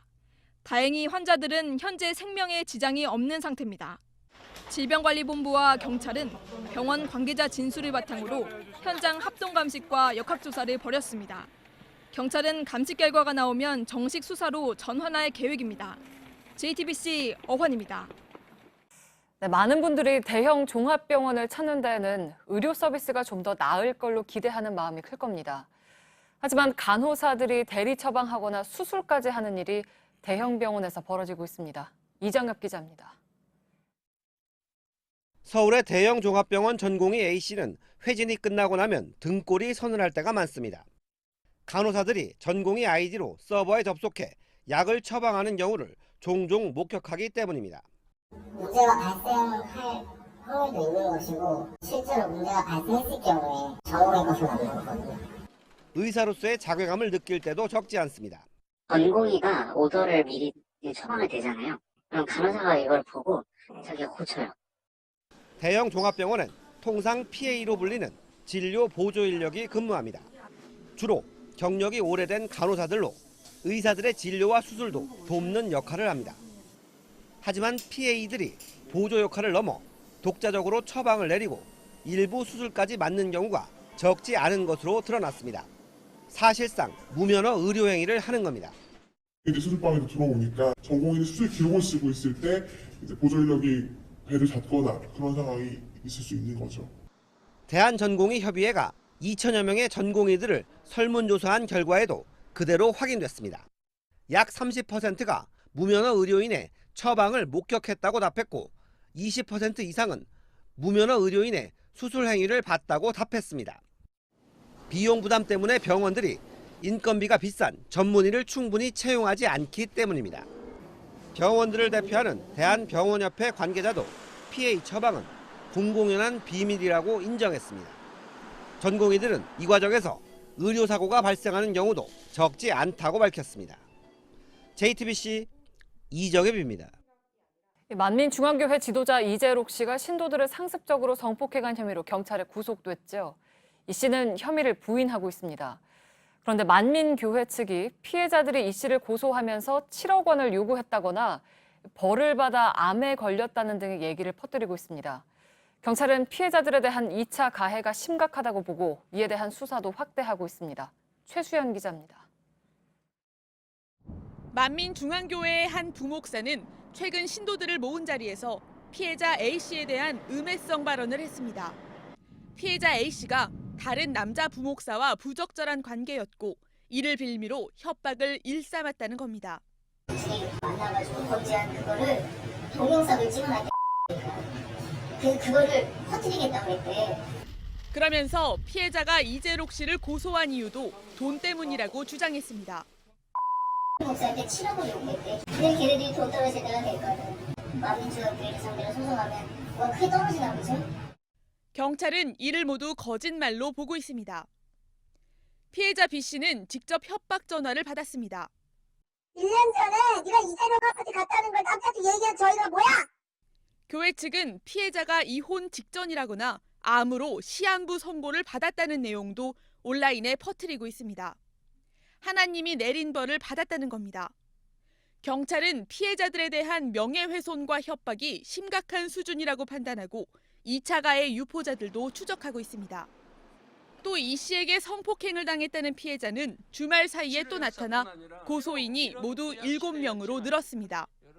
경찰은 구속된 이 씨를 이번 주 안에 검찰에 송치할 방침입니다. JTBC 최수연입니다. 서울의 한 대학교에서 미술 수업을 하다 찍은 걸로 보이는 남성 누드 모델의 나체 사진이 인터넷 커뮤니티에 올라와 논란이 이어지고 있습니다. 수업을 들은 학생 가운데 한 명이 찍어 올린 것으로 보이는데 경찰이 수사에 나섰습니다. 연지환 기자입니다. 지난 1일 한 인터넷 커뮤니티에 올라온 사진입니다. 남성 모델이 옷을 벗고 대학교 강의실 중앙에 누워있고 주위엔 각종 미술 도구들이 놓여 있습니다. 사진 속 학생들의 모습은 가렸지만 남성 모델의 얼굴과 알몸이 그대로 공개됐습니다. 글이 게시되자 조롱 섞인 댓글이 잇따라 달렸습니다. 청와대 게시판에는 사진을 유출한 범인을 찾아야 한다는 청원이 올라왔고 2만 명 넘는 사람이 서명했습니다. 논란이 커지자 경찰은 수사에 착수했습니다. 경찰은 피해자와 당시 수업을 진행한 교수를 조사한 데 이어 수강생들의 휴대전화기를 제출받아 분석하고 있습니다. JTBC 연지환입니다. 경북 구미의 한 원룸에서 20대 아버지와 2살 난 아들이 숨진 채 발견되었습니다. 아이는 출생 신고도 하지 않아 이름도 없었고 어떤 복지 혜택도 받지 못했습니다. 송파 세모녀 사건 이후에 많이 정비됐다고는 하지만 복지 시스템 밖에 방치된 사람들이 여전히 많습니다. 윤두열 기자입니다. 우편함에 요금 고지서 한 통이 남아 있습니다. 현관문엔 월세가 밀렸다는 쪽지가 붙었습니다. 집안에서 이상한 냄새가 난다는 신고를 받고 경찰이 출동한 건 지난 3일입니다. 문을 열어보니 29살 서모 씨와 2살로 보이는 아이가 숨진 채 누워 있었습니다. 시신이 부패된 정도로 볼 때 숨진 지 일주일 정도 된 것으로 경찰은 추정했습니다. 애기도 많이 말라있어요. 영양 상태가 안 좋으면 이렇게 말하는 그런 형태 사람들 형태. 국과수는 1차 부검 결과 위에서 내용물이 발견됐다며 아사 가능성은 희박하다고 통보했습니다. 타살 흔적도 없었습니다. 병으로 숨졌을 가능성이 있지만 지금껏 아무도 눈치채지 못했습니다. 그 얼굴이 처음 보는 얼굴이셨어요? 네. 정말 몰라서 모른다고 생각했어요. 서 씨는 동거하던 동갑내기 여자친구와 몇 달 전 헤어진 뒤 혼자 아이를 키웠습니다. 주소지가 대구인데다 주민등록이 말소돼 기초생활수급자 등 각종 복지 혜택 신청을 할 수 없었습니다. 아이의 출생신고조차 하지 않았습니다. 복지 사각지대가 아닌 아예 복지 시스템 밖에 있었던 겁니다. 경찰은 숨진 서 씨의 병력과 치료 기록을 파악하고 있습니다. JTBC 윤두열입니다.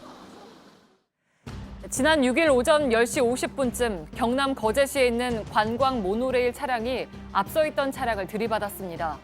이 사고로 관광객 11명 가운데 8명이 가벼운 부상을 입고 병원에서 치료받았습니다. 지난 3월 30일에 운행을 시작한 거제 모노레일은 국내에서 가장 긴 관광용 모노레일입니다. 어른 팔뚝만한 물고기들이 배를 드러낸 채 물 위에 떠올랐습니다. 울산 울주군 온양읍 남창천에서 지난해에 이어 올해도 죽은 황어 수백 마리가 발견된 뒤 사흘째 방치되고 있습니다.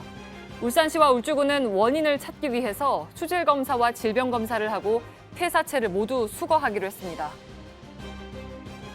태어난 지 100일 된 자신의 아들을 때려 중태에 빠뜨린 혐의로 20살 김모 씨가 경찰에 체포됐습니다. 김 씨는 오늘 새벽 2시 30분쯤 경남 창원시에 있는 자신의 집에서 잠을 자지 않고 보챈다는 이유로 아들을 주먹으로 때리고 목을 조른 혐의를 받고 있습니다. 아이는 병원에서 치료를 받고 있지만 뇌사 상태에 빠질 가능성이 높은 것으로 알려졌습니다. 성폭행 의혹을 받는 김성용 구단이 프로기사 회원 자격을 상실했습니다. 한국기원 소속 프로기사회는 오늘 임시총회를 열고 김 구단에 대한 제명안을 통과시켰습니다. 프로기사회가 회원을 제명한 건 32년 만입니다. 김 구단의 프로기사직 박탈 여부는 한국기원 이사회가 최종 결정합니다.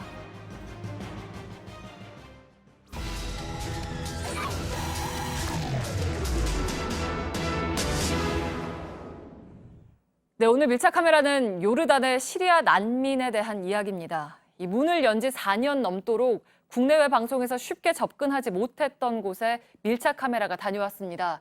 요르단 아즈라 캠프입니다. 8년째 내전을 겪고 있는 시리아 난민 4만여 명이 모여 사는 곳입니다. 참상의 악몽 속에 피어나는 희망을 손광균 기자가 들려드립니다. 시리아 내전이 시작된 건 2011년입니다. 중동과 북아프리카를 중심으로 한 민주화 운동, 이른바 아랍의 봄과 함께 시리아에도 반정부 시위가 일어났습니다. 그러나 시간이 지나면서 민족과 종교, 열강 간의 대리전으로 변질됐습니다. 지금까지 발생한 난민만 560만 명으로 시리아와 국경을 위아래로 맞댄 요르단에는 66만 명이 살고 있습니다. 취재진이 방문한 건 시리아와 불과 50km 떨어진 아즈락 난민 캠프입니다. 요르단 정부와 현지 구호단체의 동의가 없으면 촬영이 불가능한 곳으로 이번 취재는 요르단군 정보요원과 월드비전이 동행했습니다. 난민들이 생활하는 주거용 컨테이너들이 지평선까지 펼쳐져 있습니다. 캠프 안에는 이런 흰색 집들이 만여 채 정도 있습니다. 캐러밴이라고 부르는데요. 저희가 시리아 난민인 사메르 씨의 허락을 받고 안으로 들어가 보겠습니다. 제일 먼저 나오는 공간은 부엌인데요. 안쪽에 싱크대를 만들었고 옆에는 향신료와 각종 식자재를 갖추고 있습니다. 밖으로 나와서 보면요. 제일 안쪽이 여자들의 방, 이쪽은 남자들의 방입니다. 그리고 이곳은 친구들이나 친척들이 방문했을 때 내어주는 응접실인데요. 바닥에는 카페트를 깔아놨고 벽에는 전자제품도 있습니다. 그리고 한쪽에는요, 이렇게 애완동물도 키우고 있는데요. 시리아 난민들은 과거 자신들의 시리아에서의 삶과 비슷하게 맞추는 게 이 중요한 부분이라고 말합니다. 수년 전 자녀들과 함께 난민촌으로 들어온 사미르 씨는 전기가 공급되면서 그나마 살만해졌다고 말합니다. نفسيا مرتاح لانه كمان تكون انت مادد ومركز نفسيتك بتختلف بين ما تكون مثلا على الحديد او كذا بقى بتلاقي الولد برتاح الكبير برتاح الصغير برتاح. 아내와 7자녀를 키우는 왈리드 씨는 캠프로 온 지 4년이 넘었지만 아직도 참상의 악몽에서 살아갑니다. سوري كنا متواجدين بسوريا كانت عيشتنا يعني بسيطة كثير عيشة تراضي يعني بيننا وبين بعض الأحداث يعني عندنا بسوريا بتاريخ 13/8/2011 على ما أظن يعني صارت في احداث ما احنا كشعب سوري ما كناش مصدقين انه الشيء هذا صار ببلدنا. 난민 캠프에서 누구보다 큰 위험에 노출된 건 아이들입니다.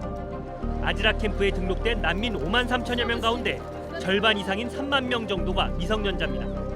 부모와 연락이 끊긴 채 따로 수용된 아동도 200명이 넘습니다. 고향과 가족을 잃은 아이들을 위해 구호단체들은 아동 정서 회복을 목표로 한 사업들을 진행 중입니다. 캠프 안에서 드물게 웃음소리가 끊이지 않는 곳입니다. 바로 축구장인데요. 사실상 사막과 같은 이 캠프 안에서 유일하게 인조잔디가 깔려 있는 곳입니다. 아이들은 잠시나마 이곳에서 뛰어놀면서 자신의 미래도 그려볼 수 있습니다. 시리아에서 프로 축구 선수였던 코치와 함께 운동을 하다 보면 어느새 아이들은 땀해졌습니다. 축구를 할 때만큼은 힘든 일상을 잊습니다. محمد صلاح ابراهيموفيتش ميسي كريستيانو رونالدو بنزيما جارث بيل راموس مين اكثر واحد بتحبه من هذول اصلا؟ ميسي رونالدو Why? ليش رونالدو؟ لانه بحب العب معاه كثير واشهر لاعب. 우리나라 민간 지원으로 만들어진 교실도 있습니다. 캠프 안에 있는 유치원에서는 한국 후원자들의 도움으로 미술과 음악 수업이 매일 진행됩니다. 현지 시간으로 7일 영국 BBC 방송이 시리아 반군의 철수 소식을 전하기 시작했지만 난민들이 언제쯤 고향으로 돌아갈 수 있을지는 아무도 알 수 없습니다. 어떤 재정적 지원도 필요하지만 대중의 관심, 일상생활에서 할 수 있는 것들이 무엇이 있는지를 찾아보고 고민해 본다면 부모를 잃어버린 아이와 잿빛으로 변한 도시, 시리아 하면 떠오르는 장면들입니다. 우리의 기억 속에서 시리아 내전의 참상이 희미해지는 사이에 500만 명이 넘는 난민들은 하루하루를 견뎌내고 있습니다. 밀착 카메라 손광균입니다.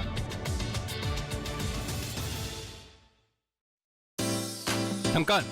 그냥 아무 칫솔이나 쓰시려고요? 에이, 이젠 자동으로 닦으세요. 자동 칫솔 쿨샷. 칫솔모가 3개, 3개니까 진짜 좋더라고요. 3개의 칫솔모가 왕복과 쓸어내림을 동시에 안쪽까지 시원하게 자동으로 닦아주니까 쿨샷으로 바꾸세요. 시원함에 깜짝 놀랄 거예요. 오늘도 쿨하게 자동 칫솔 쿨샷. 닦아보실래요?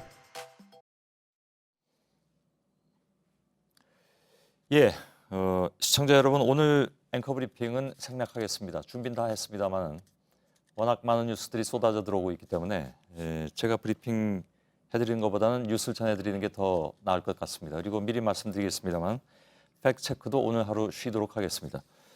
그 대신 들어온 소식을 더 여러분들께 속보로 전해드리겠습니다.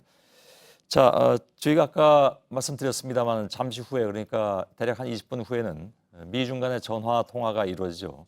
트럼프 미 대통령이 트윗을 통해서 우리나라 시간으로 오후 9시 30분에 시진핑 주석과 대화를 나눌 것이다, 이렇게 밝힌 바가 있습니다. 이런 가운데 새롭게 들어오고 있는 소식 중에 하나는 폼페이오 국무장관이 인질 석방을 위해서 지난달에 이어서 다시 북한으로 갔다, 이런 얘기가 전해지고 있습니다. 아직 정확하게 확인은 안 되고 있습니다만 이런 얘기가 많이 나오고 있어서 워싱턴 특파원 연결해서 좀 더 얘기를 들어보도록 하겠습니다. 정효식 특파원이 연결되어 있습니다. 자, 정 특파원, 먼저 트럼프 대통령이 조금 뒤에 시진핑 주석과 통화를 예고했지 않습니까? 그 트윗 내용을 좀 더 상세하게 전해주시겠어요? 네, 트럼프 대통령은 조금 전 트윗을 통해 한국 시각 오늘 저녁 9시 30분 시진핑 중국 국가주석과 통화를 예고했습니다. 트럼프 대통령은 내 친구 시 주석과 현지 시각 8시 30분부터 무역과 북한 문제를 주제로 통화할 것이라고 했습니다. 그러면서 북한에 대해선 관계와 신뢰가 형성되고 있다고 설명했습니다. 최근 중국을 다녀온 고위급 대표단의 미중 무역협상 결과와 함께 북미 정상회담 의제에 대해 논의할 것으로 보입니다. 예. 자, 트위터의 내용을 보면 명확하게 두 가지로 나눠서 얘기하고 있습니다. 그러니까 중국과의 관련된 의제는 트레이드, 그러니까 무역과 관련된 문제인데 뭐 좋은 일이 있을 것이다라는 쪽으로 얘기를 했고, 북한과는 지금 정 특파원이 얘기한 대로 관계와 신뢰의 구축이 돼가고 있다, 이렇게 얘기를 하고 있는데 그 내용만 놓고 보자면 최근 들어서 여러 가지 얘기가 나왔던 예를 들어서 북미 간 정상회담 앞두고 좀 덜컹거렸던 측면이 있다라는 것은 이 내용만 놓고 보자면 아닌 것 같긴 합니다. 물론 트럼프가 약간 좀 낙관적으로 얘기한 측면도 없지 않아 있겠지만 그래서 지금까지의 여러 가지 추측이 조금 틀릴 수도 있다라는 생각을 갖게 되긴 하는데요. 그건 뭐 좀 두고 봐야 될 것 같고요. 지금 그 북한 관련 주제를 얘기한다고 했는데 북중 정상회담 얘기 오늘 있었던 그 얘기도 당연히 여기서 나오겠죠. 전화 통화에선. 네, 미중 정상회 통화는 시점상 의미가 큽니다. 북중 정상회담 소식을 양국 관영 매체가 동시에 밝혔고 트럼프 대통령이 곧이어 시진핑 주석과 북한 이슈를 갖고 얘기를 하겠다고 밝힌 점 때문입니다. 판문점 선언에 명기된 평화체제 전환 논의에서 남북 미중 4자 회담이 과시화됐다고도 볼 수 있겠습니다. 김정은 위원장이 시 주석과 회동에서 비핵화에 대한 강한 의지를 밝힌 만큼 비핵화 논의도 자연스럽게 이루어질 것으로 보입니다. 예, 남북 미중 4자 회담은 뭐 나중에 언제 열리게 되더라도 일단 지금 가장 궁금한 것은 바로 북미 정상회담의 일정 날짜 아니겠습니까? 장소하고 네. 곧 발표될 것이라는 그런 관측이 우세하죠? 네. 우선 북미 정상회담 개최지 발표는 이르면 한국 시각 오늘 밤부터 내일 오전 사이 이루어질 가능성이 있습니다. 특히 시진핑 주석과 통화가 이뤄진 이후 트윗이나 공식 언론 브리핑을 통해 이루어질 공산이 큽니다. 최근 일부 현지 매체는 당초 예정대로 5월 말 내지 6월 초 개최 가능성을 보도하고 있습니다. 그 연장선에서 판문점이 개최지가 될 가능성도 여전히 주목받고 있습니다. 이런 상황에서 폼페이오 장관의 방북은 개최지 발표가 아주 임박했다는 신호일 수 있다는 분석이 나옵니다. 폼페이오 장관 방북설에 대해선 현재까지 백악관과 국무부에선 공식 확인을 하지 않고 있습니다. 소식통들 사이에선 폼페이오 장관의 주초 추가 방북설이 제기되기는 했습니다.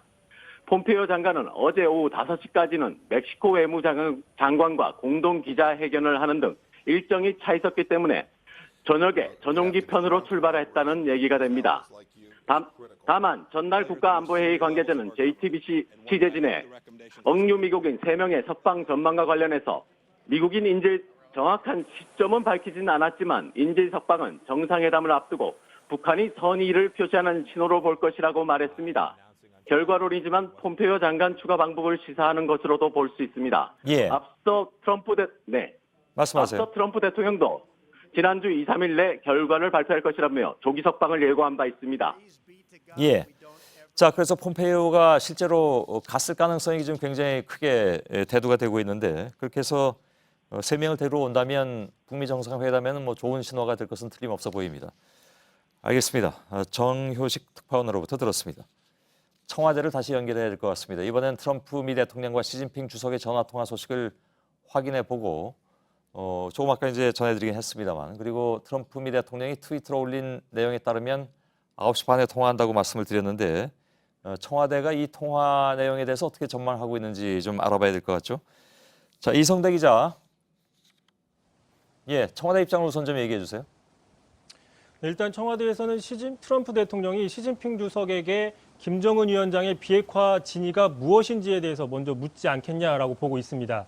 김정은 위원장이 정말 비핵화 의지가 있는 건지, 비핵화에 대한 구체적인 로드맵을 어느 수준까지 받아들일 수 있는 건지 등에 대해서 자세하게 의견을 교환하지 않겠냐라고 보고 있고, 특히 한반도 종전선언 이후에 평화협정 체제로 나아가는 방안에 대해서 트럼프 대통령과 시진핑 주석이 협의를 할 수 있을지에 대해서도 촉각을 곤두세우고 있습니다.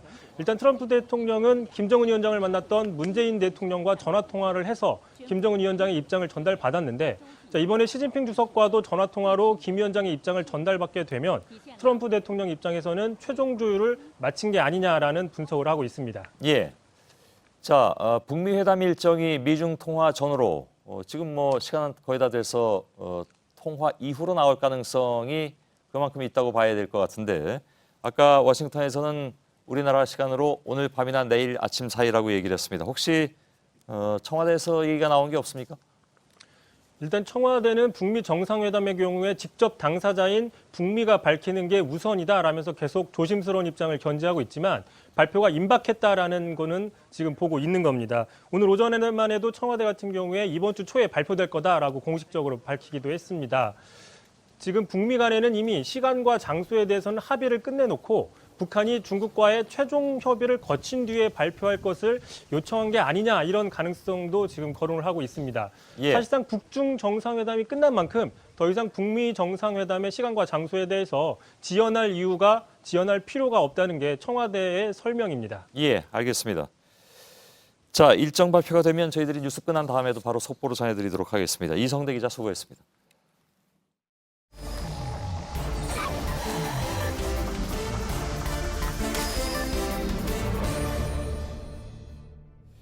예, 비하인드 뉴스를 시작하겠습니다. 박성태 기자가 나와 있습니다. 앵커 브리핑도 빼고 팩체크도 뺐습니다. 뉴스가 넘쳐서 비하인드 뉴스를 빼기는 참 어려웠습니다. 시작할까요? 간략하게 준비했습니다. 예. 첫 번째 키워드는 존재감을 찾아서로 잡았습니다. 예. 바른미래당의 존재감인데요. 지금 드루킹 특검을 두고 오늘도 여야가 대치 중입니다. 예. 그런데 바른미래당이 오늘부터 국회에서 철야 농성을 하겠다고 밝혔습니다. 예. 그제 바른미래당의 김동철 원내대표가 소속 의원들에게 문자 메시지를 보내서 긴급 의원총회 안내라고 되어 있는데요. 오늘 출근 시에 침낭과 모포 등 침구류, 또 세면도구나 간편복 등을 준비해달라 이랬는데요. 특검 합의가 안 되면 오늘부터 철야 농성에 들어가겠다는 겁니다. 예. 특검에 대한 바른미래당의 주장이 간혹 자유한국당보다 더 커질 때가 있는데요. 더 강경해 보일 때가 있는데 직접 김동철 원내대표의 얘기를 들어보겠습니다. 그러죠. 특검을 설령 무산시키더라도 문재인 정부 임기 5년 내내 우리는 특검을 절대 포기할 수 없어요. 예. 상당히 격앙된 그런 분위기네요. 예, 긴 시간에 백브리핑이 계속 격앙된 목소리로 돼 있었고요. 예. 이 배경에는 좀 복합적인 해석이 있습니다. 김동철 원내대표가 민주주의에서 여론조작 의혹은 정확히 규명돼야 한다는 소신을 가지고 있다는 분석이 있고요. 또 국민의당 시절 많이 받았던 문자항의에 대한 누적된 불만, 또 마지막으로 바른미래당의 약한 존재감이 영향을 끼쳤을 것이라는 분석입니다. 예. 특검 논란이 민주당과 자유한국당의 대치로만 흐르면서 제3당인 바른미래당의 존재감이 없었기 때문에 이를 만회하자는 것이 당 안팎의 분석입니다. 예. 뭐 지방선거도 얼마 안 남았는데. 예. 그래서 더욱 그런 생각을 가질 수는 있겠죠. 아무래도 정치인한테 악플보다 무플이 더 안 좋은 거라며요. 그렇습니다. 무관심이 가장 치명적인데요. 예. 바른미래당이 존재감을 못 보이는 것은 당의 이전 정당의 그 결합이 물리적만 이루어지지 화학적으로 이루어지지 않았다. 즉 아직 애매한 스탠스가 많다는 지적도 있습니다. 보수를 표방한 바른정당과 햇볕 정책을 따랐던 국민의당이 합당됐는데 최근 남북관계 이슈에 대해서 명쾌한 메시지를 못 내고 있다는 겁니다.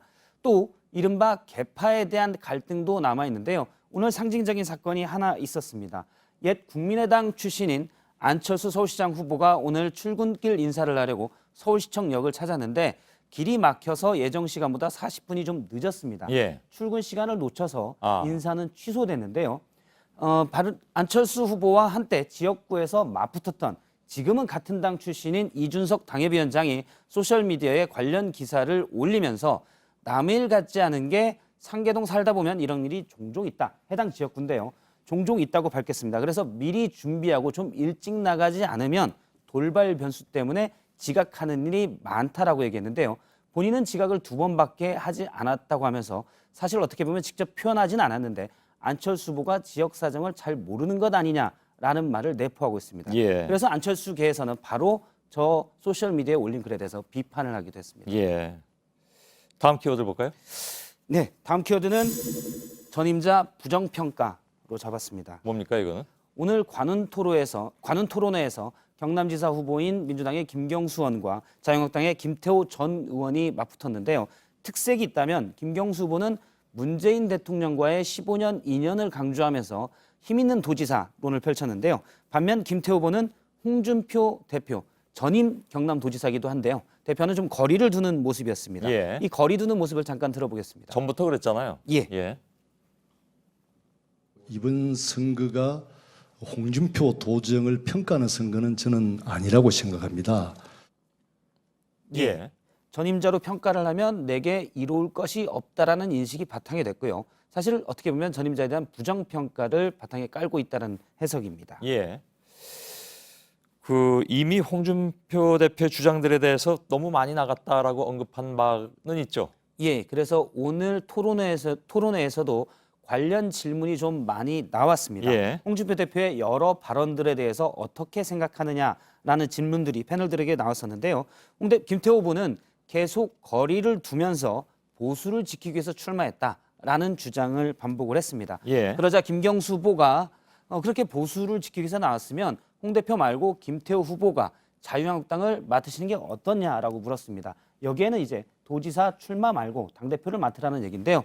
김태호 후보가 너무 많이 나가셨다라고 답했습니다. 예, 같은 표현이었군요. 예. 세 번째 키워드는요? 세 번째 키워드는 통째로의 집착으로 잡았습니다. 통째로 넘기시겠습니까? 그렇습니다. 예. 자유한국당의 정치편 슬로건이 색깔론 논쟁으로 말이 좀 많았었는데요. 예. 오늘 경제편 슬로건을 발표를 했습니다. 지금 보면 경제를 통째로 포기하시겠습니까? 라고 되어 있고요. 경제는 자유한국당입니다. 이렇게 써 있습니다. 이번 선거의 키워드가 통째로인 모양이군요, 그러면. 그렇습니다. 예. 지난 정치편 슬로건과 비교를 하면 내용만 약간 바뀌었고요. 나라를, 경제를만 바뀌었고 예. 디자인이나 상당 부분이 비슷합니다. 예. 이전 이제 처음에 나라를 통째로 넘기시겠습니까에 대한 색깔론 비판이 많이 일자 이제부터는 경제, 민생으로 전환한다는 건데요. 내일 예비후보 등록을 하는 남경필 도지사도 경제도지사라는 슬로건을 쓰기로 했습니다. 예. 좀 강한 이미지가 있네요, 이렇게 보면. 예, 그렇습니다. 통째로 이렇게 가니까. 예. 그렇습니다. 사실 경제에 대한 보조 슬로건 디자인도 있는데요. 잠깐 보면 다 통째로가 상당히 강하게 반영이 됐습니다. 예. 원래 디자인을 도안했던 측에서는 이전 슬로건이 색깔론 시비가 붙고 너무 거칠고 강하다는 비판이 많았기 때문에 부드러운 디자인을 쓰자라고 많은 사람들이 요구를 했는데 예. 당 지도부가 슬로건은 강한 게 낫다 해서 그대로 강해졌다고 합니다. 예. 통째로라는 표현이 반복이 됐는데요. 통째로 넘기면 안 된다. 일부는 달라는 지방선거에서 전략을 반영했다는 해석입니다. 예. 알겠습니다. 여기까지 하죠. 박성태 기자였습니다. 네, 내일 전국이 맑을 거란 예보입니다. 기온도 오늘과 비슷하고 일교차가 크겠습니다. 예. 저희는 내일도 최선을 다하겠습니다. 여러분 고맙습니다.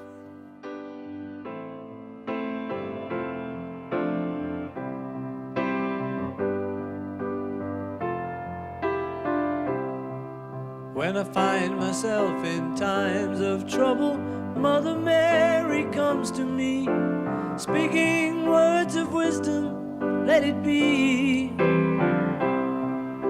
And in my hour of darkness, she is standing right in front of me, speaking words of wisdom, let it be.